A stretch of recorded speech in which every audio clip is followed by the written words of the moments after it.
E começando sobre a obra, são 12 tópicos, então é muita coisa para ser falada. Eu acho que não tem como não passar pelo primeiro, depois a gente pode falar de alguns pulando realmente a ordem, porque os 12 não vai dar para abordar tudo aqui, então fica o convite para quem quiser ler o livro. Como eu disse, é um livro interessante, embora eu acho que os vídeos dele são ainda melhores.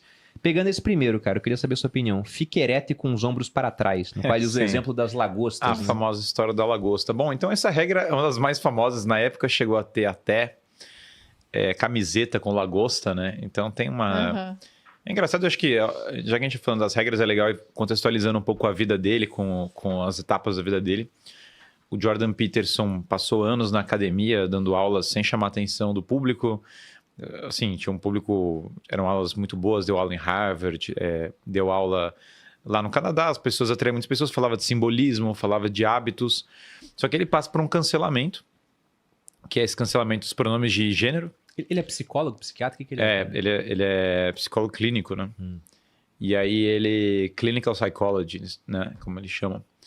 E aí ele passa por esse cancelamento por causa dos pronomes de neutro. E é interessante, porque a posição dele, que é bem comedida, é uma posição de, olha, eu respeito se uma pessoa quer ser chamada da forma do que ela quiser. O meu ponto é que o Estado não pode me constranger a falar de uma certa maneira e controlar o discurso, porque isso vai abrir um precedente para acabar com a liberdade de expressão. O que, olhando os anos que se passaram, e ele passou por um... E aí Rolou, né? ele se posicionou, passou por um cancelamento infinito, inclusive tentaram caçar, né, a licença dele no Conselho de Psicologia, todas as coisas.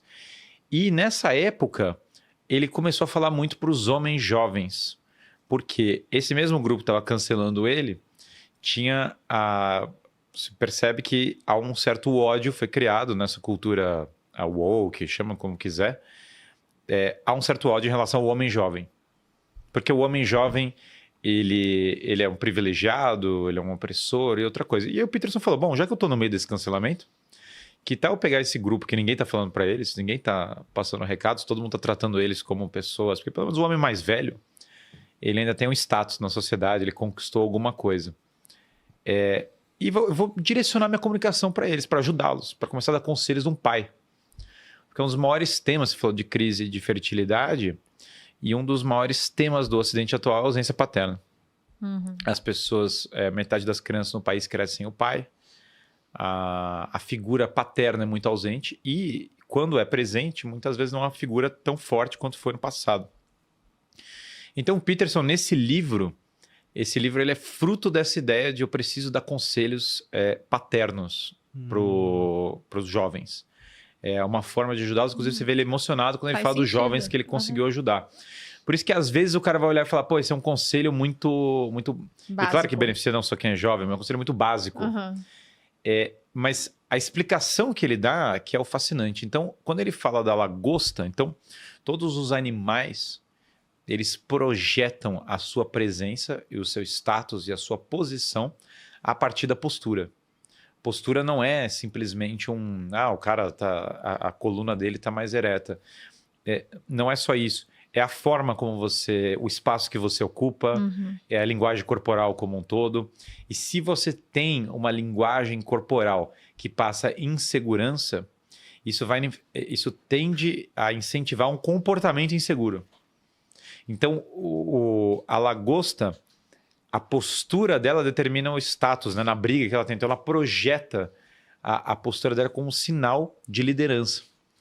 E a mesma coisa acontece com os homens. Se você pegar nas gerações mais novas, os homens gastam muito tempo no videogame, eles foram criados muito mais dentro de casa, nem tantas pessoas fazem, apesar de ter um revival agora, mas nem tantas pessoas treinam as costas. Então, como o cara simplesmente não treina as costas, né?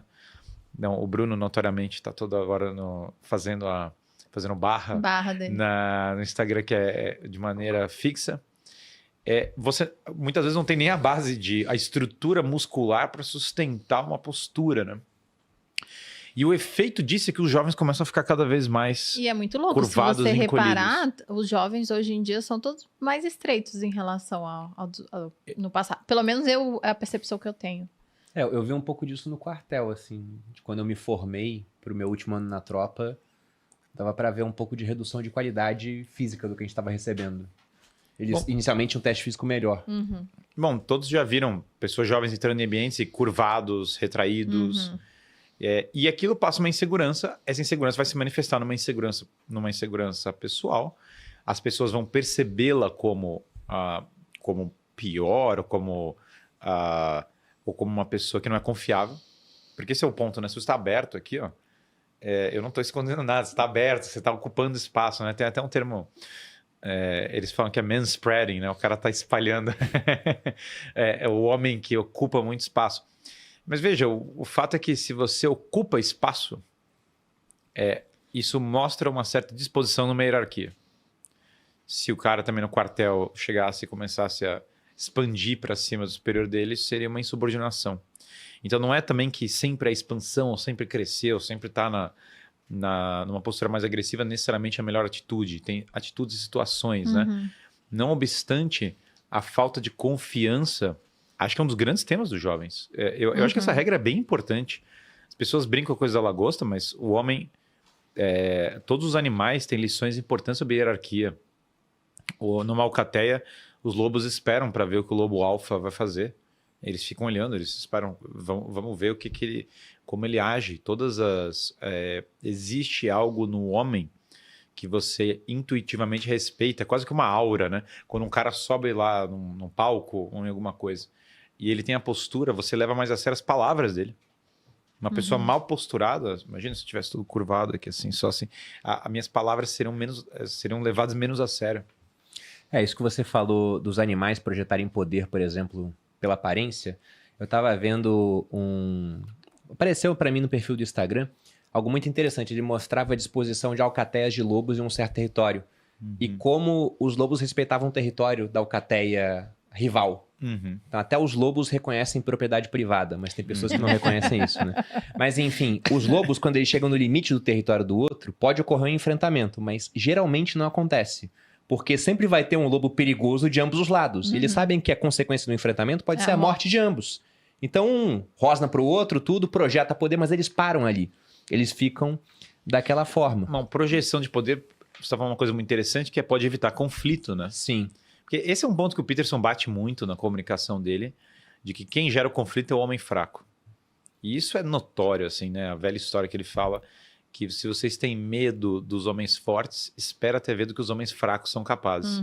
Isso é muito interessante. E olha, a minha experiência de vida, né? E ele, claro, notoriamente tem essa embate dele com o Trudeau, o Justin Trudeau, que é sempre um adversário no negócio, que claramente tem a aura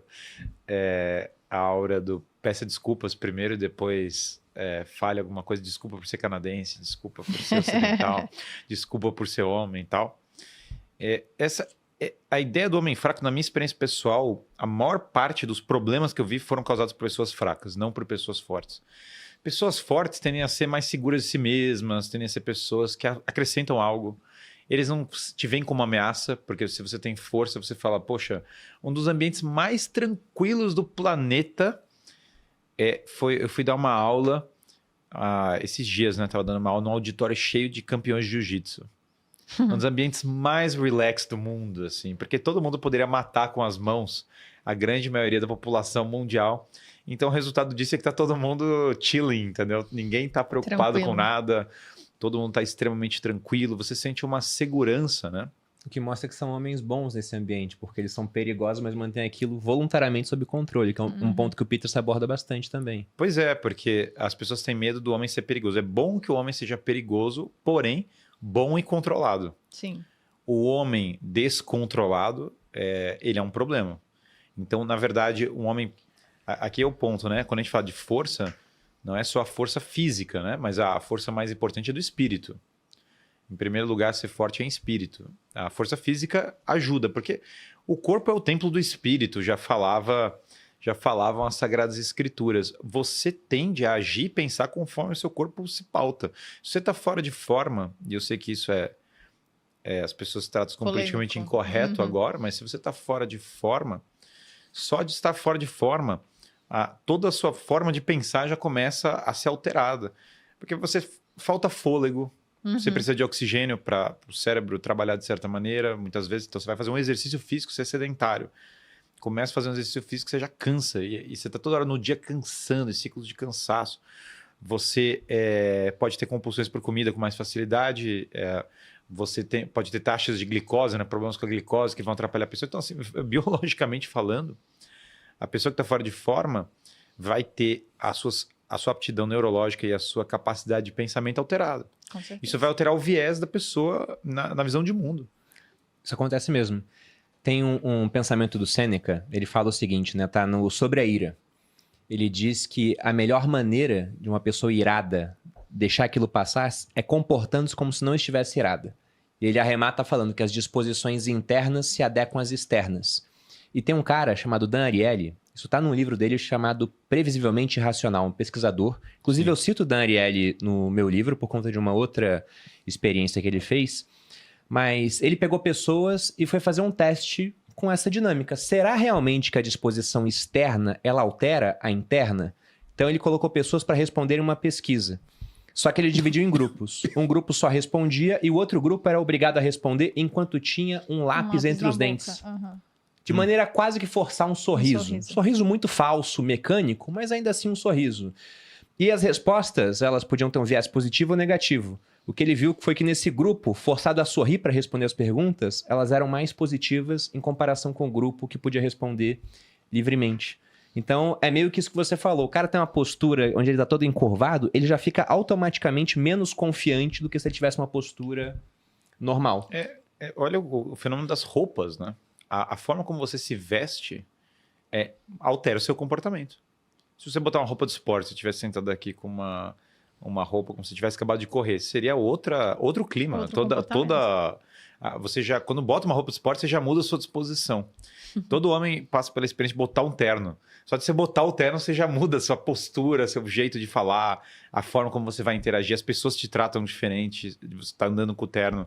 Então, roupas diferentes já geram impactos diferentes no dia a dia. Imagina a sua postura permanente, sabe? Imagina emagrecer, né? Então, a gente vê quando as pessoas emagrecem, elas se tornam, às vezes, mais confiantes, elas conseguem se vestir melhor. Então, de fato, eu concordo. Você está com um corpo em forma, te traz um outro tipo de postura, com certeza. Melhor o aspecto espiritual. É engraçado como nós, no mundo atual, nós vivemos nesse mundo muito dualismo, matéria e espírito, né? E o Peterson acaba que ele não tem essa dualidade, até porque ele vem de um contexto muito de estudo da biologia e outras coisas, e depois vai descobrindo esses elementos da religião e vai combinando as duas coisas. Então ele naturalmente faz essa ponte, ele não tem esse dualismo. Nós tendemos a falar assim, não, eu vou cultivar a vida intelectual, então a vida física ela está de lado. Eu vou cultivar a vida espiritual, então o culto do corpo, ele é uma coisa maligna. Mas se você olhar o paradigma clássico, como pensavam Platão, Aristóteles, todos os grandes homens da história, eles viam, na verdade, a sinergia completa das duas coisas, né? Mesmo dentro do cristianismo, ele fala, o Peterson fala sobre isso, o premissa central é Deus se fez carne, né? Deus se fez homem, ele tem um corpo, ele tem uma concretude, não é simplesmente algo abstrato, né? Ele até fala dessa metáfora do sacrifício, que você vai crescendo em sacrifício, no topo do sacrifício tem a cruz, e nas margens as coisas vão se tornando quebradas, né? Então você tem pessoas isoladas. O mundo moderno ele está obcecado com a margem. Existe uma vantagem na margem, porque a margem consegue produzir indivíduos heróicos. Então, se no topo da cruz tem o heroísmo do ápice do sacrifício, na margem também, por vezes, você tem aquele cara que lida com a situação muito caótica, né? E a situação caótica também forja o cara. Então, tem várias formas simbólicas de enxergar esse arquétipo, mas em todas, né? Ele mesmo passou por experiência de levantar peso. Ele agora tá mais velho, ele é uma pessoa que claramente tem um tipo físico mais magro e tal, mas ele passou um período da vida dele que ele ficava levantando peso compulsivamente. E ele falou que o problema ele teve que parar, porque ele tem uma tendência muito a ser magro, e ele tinha que passar metade do dia comendo. Ele falou, eu não conseguia... O ectomorfo, né? O ectomorfo radical aqui, o caso dele, assim, é drástico. Então ele falou, eu não conseguia tocar a vida acadêmica e ter que comer 6 refeições no dia, né? Esse primeiro tópico da margem é muita coisa, mas até explicando uma ideia que eu vi que apareceu ali nos comentários, uma dúvida sobre essa questão do cara ser perigoso, antes de partir para um próximo tópico. o Peterson, isso não tá no livro, pelo menos eu não me lembro disso no livro, eu vi num vídeo dele. Mas ele tá falando que há uma grande diferença entre o homem inofensivo e o homem bom. Porque muita gente fala, fulana ali é uma pessoa boa, mas só porque ela é inofensiva. Ou seja, ela não tem a capacidade de fazer o mal. Ela pode até querer, mas ela não consegue. Ela é toothless, né? Tipo aqueles vídeos de bebê tentando morder a mãe. Ataque 100%, dano 0, né? Porque não tem dente. Então, exatamente isso. Aí o homem bom já é o contrário. É um cara que ele tem capacidade de fazer o mal, só que ele conscientemente prefere não fazê-lo. Então, que ele deu o exemplo do lutador de jiu-jitsu que pode matar uma pessoa, mas ele não faz. Ele simplesmente mantém aquilo sob controle. Então, isso é ser bom. Esse cara inofensivo, ele pode não ser bom. Ele pode só estar lá porque não tem o que fazer. Agora, dê poder a ele, você vai ver que às vezes o cara inofensivo não era uma pessoa boa. Na verdade, é uma pessoa má.